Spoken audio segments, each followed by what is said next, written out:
Bonjour, bienvenue dans cette nouvelle capsule vidéo en histoire, la partie 3 du thème « Gouverner la France depuis 1946 ».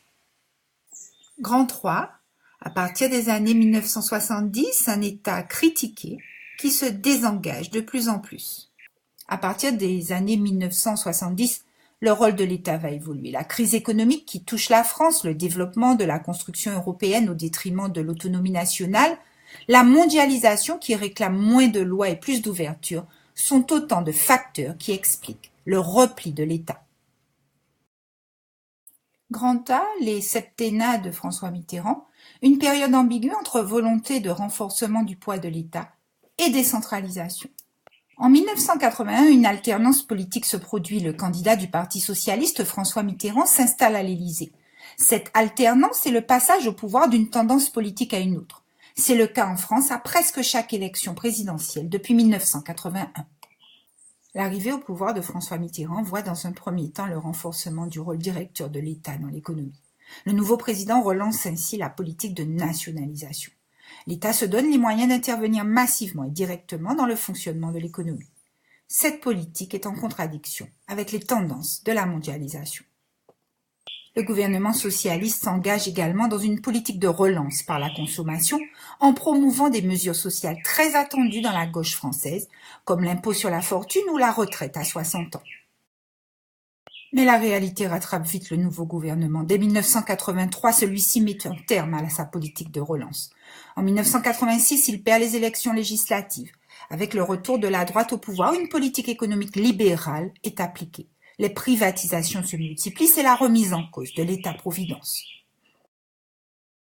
La France s'intègre donc de plus en plus dans la mondialisation. À l'échelle mondiale européenne, différentes mesures sont adoptées pour favoriser la libre circulation des marchandises et des capitaux.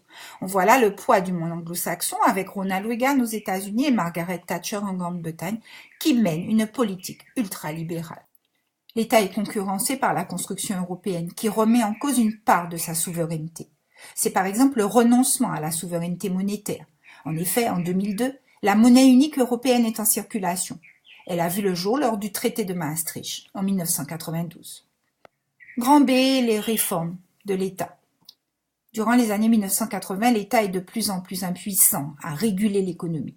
Il délègue alors son pouvoir à la nation. C'est le sens des lois de décentralisation. À partir de 1982, les collectivités territoriales, régions, départements, communes, s'administrent librement. Leurs assemblées sont élues au suffrage universel. Elles ont des compétences propres en matière d'éducation, de formation professionnelle par exemple, et elles disposent d'un budget.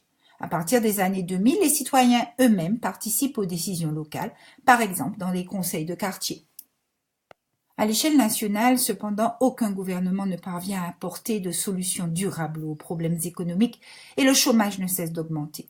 Ce mécontentement de la population s'exprime par un changement de majorité à chaque échéance politique. L'alternance se conjugue ainsi avec les cohabitations, celles de Jacques Chirac puis d'Édouard Balladur, qui sont les premiers ministres de droite de François Mitterrand.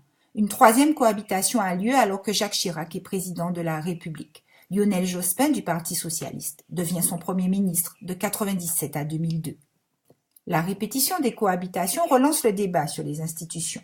Ainsi, l'adoption du quinquennat en 2000 élimine le danger de la cohabitation, mais ne suffit pas à renverser la tendance lourde de l'affaiblissement de l'État. Grand C, un fort attachement au rôle de l'État demeure. Il faut donc nuancer le recul de l'État. Malgré tout, l'État reste plus présent qu'ailleurs.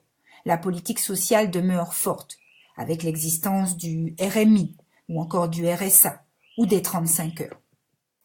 Le rôle culturel de l'État est également important. C'est par exemple le soutien au cinéma en défendant l'exception culturelle française ou encore le soutien à la publication de livres ou à la création théâtrale. La politique environnementale est également plus affirmée que dans d'autres pays européens.